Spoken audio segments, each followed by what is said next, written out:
పాకిస్తాన్ను ఉద్దేశించి భారత రక్షణ మంత్రి రాజ్నాథ్ సింగ్ మరోసారి ఘాటు వ్యాఖ్యలు చేశారు.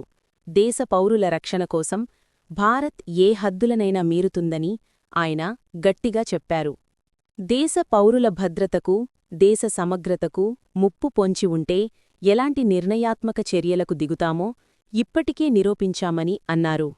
2016 surgical strike, 2019 Balakot air strike, ఇటీవల చేపట్టిన ఆపరేషన్ సింధూర్ అందుకు నిదర్శనమని రాజ్నాథ్ సింగ్ చెప్పారు. దేశ రాజధాని ఢిల్లీలో జైన్ ఇంటర్నేషనల్ ట్రేడ్ ఆర్గనైజేషన్ జిటో నిర్వహించిన జిటో కనెక్ట్ కార్యక్రమంలో ఆయన మాట్లాడారు. పాకిస్తాన్ భూభాగంలో భారత్ సర్జికల్ స్ట్రైక్స్ చేసినప్పుడు తాము మతం చూడలేదని, కాని పహల్గాంలో పౌరులను మతమడిగి చంపారని రాజ్నాథ్ మండిపడ్డారు.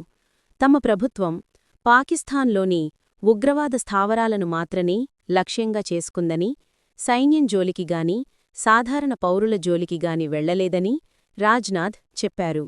మేమా పని చెయ్యాలనుకుంటే ఎప్పుడో చేసేవాళ్లమని, కాని తాము అలా చెయ్యలేదని అన్నారు.